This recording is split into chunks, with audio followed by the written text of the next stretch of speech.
deal about this until after we won, but, well, I found some code snippets in one of Mr. House's databanks that will let me, reprogram my personality to be a little more assertive, basically. So that's what I'm going to be doing, and it's going to take me a while, so it'll seem like I'm offline. But don't worry, everything will be okay. I've up, so that's where we accomplished a lot together. It was fun. Take care.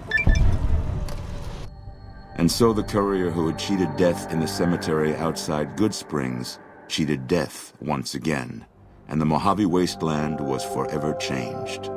The courier, with the aid of Yes Man, drove both the Legion and the NCR from Hoover Dam, securing New Vegas's independence from both factions.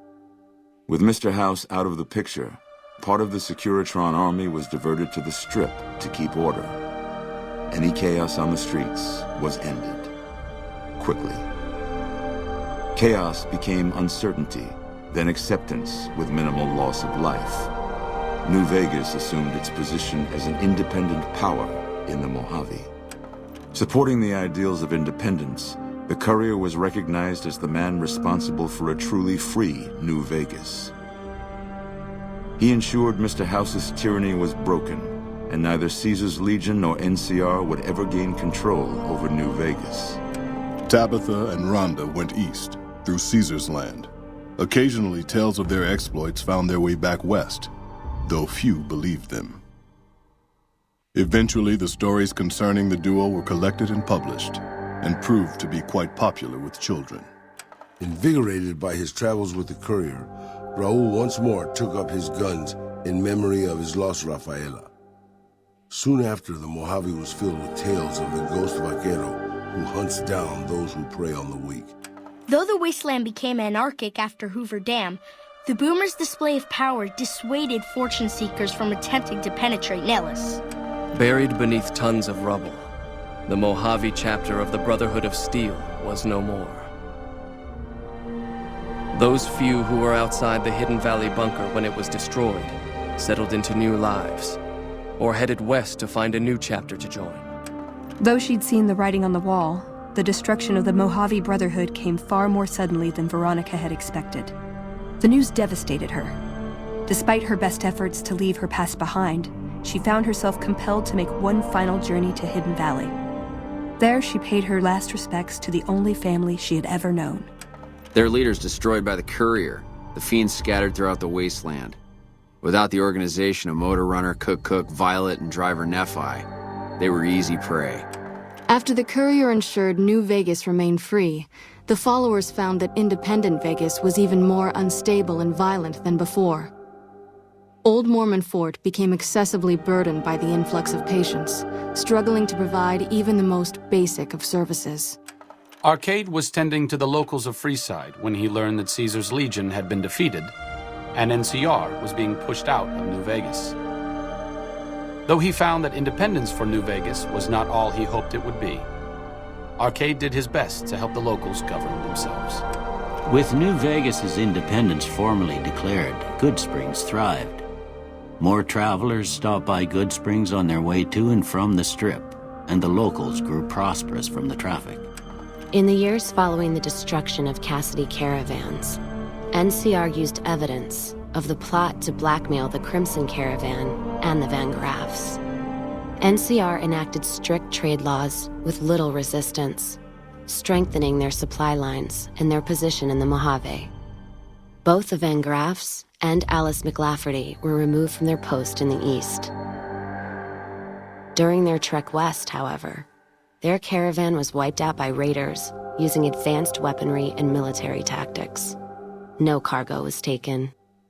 When questioned, the gunrunners denied any involvement, claiming they would have no public motivation for such an attack.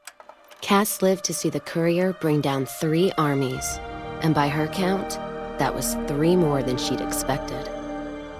She kept quiet about that, though. During the Battle of Hoover Dam, the Great Khans quickly evacuated Red Rock Canyon and headed north and east into the plains of Wyoming. There, they reconnected with the followers of the Apocalypse and rebuilt their strength. Bolstered by ancient knowledge of governance, economics, and transportation, they carved a mighty empire out of the ruins of the Northwest. Thanks to the courier and Lily, a cure for the Nightkin's schizophrenia was found shortly after Dr. Henry's experiment concluded. Nightkin and other super mutants in the wasteland flocked to Jacobstown, and the town became known as a haven where a mutant could find peace. Encouraged by the courier to take her medication regularly, Lily's mind eventually attained a semblance of clarity. Her memories dulled by the pills, she cast aside the recording of her grandchildren, no longer remembering its significance. Following the Second Battle of Hoover Dam, Freeside came to be known as one of the more stable areas in the region. Ironically, NCR refugees found Freeside safer than most of the rest of New Vegas, where resentment still lingers. After Ray's brain was transplanted into Rex's cybernetic body, it took Rex some time to adjust to the old scrapyard dog's memories. Eventually, Rex's mind settled peacefully, melding his own memories with that of long travels with old Lady Gibson. Shaped up by the courier's advice, the Misfits distinguished themselves during the Legion's attack on Camp Golf. Mags was finally promoted to sergeant, and the rest of the Misfits received an official commendation. They continued to serve with distinction for many years. Though Novak was a low-priority target for the Legion, many of Novak's citizens died in its defense.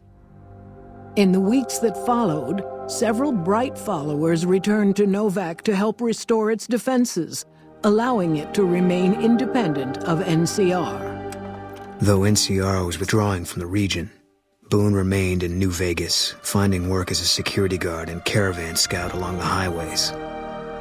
While he might have preferred rejoining his old unit, Boone couldn't bring himself to abandon the city where he'd met his wife. After Hoover Dam, the leaderless powder gangers at the correctional facility vanished into the wastes, leaving the prison empty. The correctional facility became another abandoned ruin in the wasteland, its carcass occasionally picked over by enterprising prospectors. After the majority of the Vault 19 powder gangers joined the Great Khans, the weaker members scattered throughout the Mojave wasteland. Though a few managed to erase their past, most never survived the journey. Prim Slim proves to be an able-minded, if not able-bodied, sheriff for Prim. And due to his slow speed, some crooks get away without a scratch. But Prim continues to prosper under his watchful, robotic eye.